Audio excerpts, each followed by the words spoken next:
SurfPrep. Okay, SurfPrep's been around for probably longer than I have, to be fair. I started following them when the internet became a thing, and we started searching online. America had all the great gear, all the best sprayers, tips, everything else. And SurfPrep was something that I've kind of followed over the years. They're now moving into the UK. We've had some really good chats with these guys. We've spent some time with them. They're very good at obviously explaining and demonstrating. So what I want to do was just kind of give you my feedback, what I reckon about it. Is it worth the hype? Is it worth the cash? All right, so what are we talking about today? Okay, this is a new sander, okay? Time of this video, it's not in the UK at the moment. This is the only one. Ha ha, get in. Okay, so I'm very lucky to get my hands on this this bad boy. Okay, this is their sander. It's a 3x4. I don't know if it's got a name. Could do with a name, SurfPrep. You need to give it a seriously good name. I'm going to nickname it the Ripper, all right? And the reason being is it rips through shit like crazy, all right? It's a combination of obviously I think the abrasive, the size, the pads, the grit. It's just a combination. It's not for me to kind of explain. I'm just telling you first-hand use of what we found. We've been using it on site. So the boys have been using it on kitchens. They've been using it a lot in the workshop. So they've obviously been using, well, they've been using SurfPrep for a little while, to be fair, as in like the actual contour pads, you know, the likes of the 5, the 10, the 1/2 inch. They use these a lot.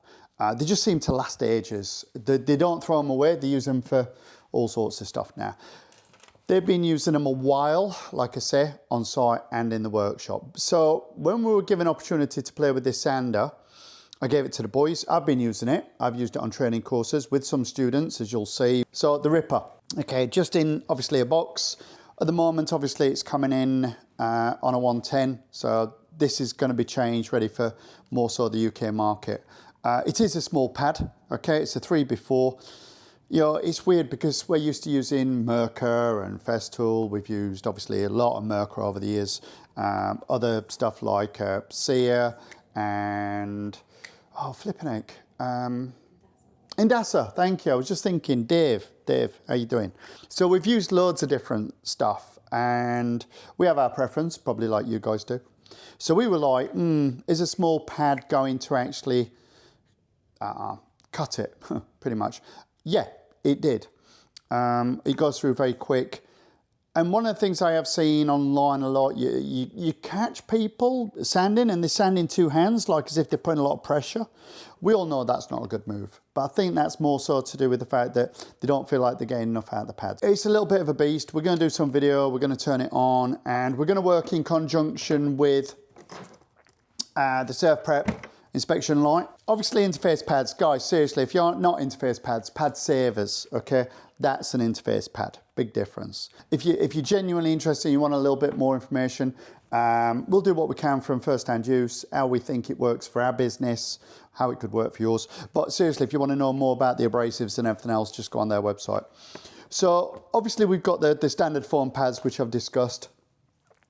They come in different grits. You've obviously got your 5mm, your 10mm, which I love this. This is great, okay? And this is on here. Okay, 5mm, 10mm, metric, 1/2 inch, imperial. Do you know what I mean? We're just great. We have this ability to cross over as a trade. You know, and everybody says, oh yeah, well, you know, we're metric. Well, what's your favorite size roller? What's your favorite size brush? Okay, so we've obviously got the pad savers. Then what we've got is, and some of these names are pretty sick, all right? Shredder, all right? Great, that's why I called it the Ripper. So we got the Shredder, we've got the Blizzard. I think that's the Blizzard, okay? It's hard to tell, it doesn't write it on the back. Again, it goes up to about 320, starts at 80, goes through pretty much all the standard sheet sizing. Then what we've got is, what was that one? That's the Rapide. So that's the Rapid with the E. So it's not rapid, it's rapide. Do you remember, pardon? Is that not the Riptide? Oh, it does, yeah, Riptide. Sorry, I ain't got my glasses on. All right, zip, zip, zip, zip, zip, rewind. Okay, that's the Riptide, okay? That might get edited, it might not. Okay, it'd be good if it didn't. Okay, so I think that'd be good if it was Rapide, but it's not, it's Riptide. Never mind. And then you got Lightning. That's quite abrasive, but I think, yeah, that's an 80, so it would be. The other thing they've got as well is the woven pads. These are like the Scotch pads. For anybody doing degreasing, these are pretty cool. So we spray the degreaser and we eat into it quite quick if you're doing the kitchens. Obviously, I think they're going to be really good. I'll probably get Wayne to have a play with these, obviously on the UPVC for the bigger areas that he's got, like the doors. So you'd be able to rip down your doors quite quickly, obviously with those as well. And then different size interface pads. There's a box full of gear, okay. In our experience with, obviously, the SurfPrep, it's not cheap, all right? Fine, you pay for what you get, all right? We do high-end customers, we do high-end kitchens, we do high-end payers, we use high-end materials, and we don't even question it. That's our preference. If you haven't used any SurfPrep, just buy a couple of boxes. We get all ours from Colin and Steve down at Paint Shack, and we love the gear. So what I'm going to do now is we're going to do a zip, and I'm going to set all this up and we'll do a little bit of sanding. Cool. Okay, so first things first, we've got the inspection light. We've used inspection lights for many years, not necessarily on woodwork kitchens. I know a lot of good joiners and high-end finishers obviously use inspection lights. They make you work, all right, they really do, because if I throw this door up, which in certain lights looks pretty decent, but as soon as you put it over, oh, I can see like everything. It's good to teach, it's good to kind of explain to people, if you want to go to that level, by all means go to that level. It's your business, all right? There's only one person that I believe can tell you whether you're doing the job right, and it's not a fellow decorator, definitely not me. It's your customers. If you're doing a really good job and you've got a standard and you set the standard and your price is reflective of that standard, okay, that's fantastic. That's a business model. It works, okay? Five Guys, McDonald's, all of us, we all have a different business model. Stop listening to people like us telling you that this is the way, because it ain't. It's about your business. Our business has a standard, okay? Liam sets the standard. He delivers that to the customer. In this scenario, where we're obviously teaching, we've set this up and the guys have played around with it, and it's been really good. They've got some really nice high-end finishes, which is what they want, okay? Fantastic.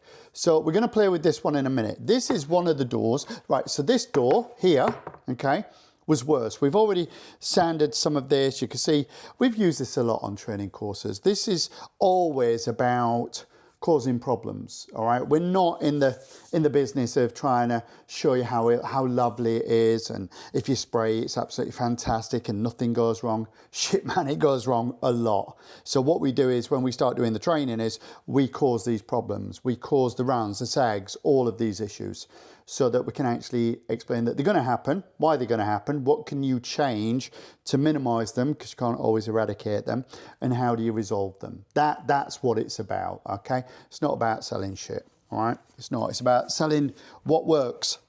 So in this scenario, this is a door that one of the guys ripped back, and it's dead flat. You'll notice on some of the photos that we've got these marks in here. And the reason we've got those is because we were also trying to teach the guys levels of coating, okay, depending on the products that they use. And we have our preference of products, okay?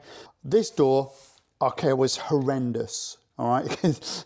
we hadn't sanded it, to be fair. We hadn't sanded it for a while because we were running quite a few courses, and this had a lot of coats. Now, it's absolutely fantastic. So we ripped it down. What I'm gonna do is use, obviously, the ripper, rip it down. I didn't even realize I was going to do that. That's pretty cool. I'm going to use 220. Okay, I know that most of us use 240. They've got 220. It's really weird. It does not feel like 240. Some of the guys on the course, they were using it. They were also using some of the pads. Okay, obviously the pads that you got, and they were using them on 240, and they were saying the same. They don't feel like it, but they sound like it. It's a really weird thing. Sometimes in this business, you've got to kind of just get your hands on it, pull the trigger, run it across. What it looks like isn't always what it acts like. So what I'm going to do is, bosh. I'm going to stick this on, obviously, my extractor. It will pull through. One thing we have noticed with this, and a lot of guys have noticed as well, is that you're going to get more dust than you used to. If you're used to using something like Mercury Abronets, you're going to get more dust. It's something that I commented on very early on. And it was quite clear. It was like, it's a payoff. All right, guys, it's a payoff. You're either going to get a bit more dust or you're going to rip through your work quicker. For me, the labour content of my business is ever so important. In other words, if I can shave a bit of time, I'll always go down that route. Okay, if it means I've got to hoover it a bit more or blow it off in obviously the spray booth, that's our choice, but it will generate a bit more dust. It's a payoff. All right, less holes. Granted, they have got with the shredder, okay, that is a mesh, okay, so it'd be interesting. I don't know what, do you know what, I'm going to swap. You see what I mean? We just make this shit up as we go along. All right, it's just how we are. But I'm going to go for the shredder. The reason being is it's more, I suppose, representational to what we're used to using. I'm going to put this on the extractor and we're going to do a little bit of sanding. So bear with me, come back. We are going to be here.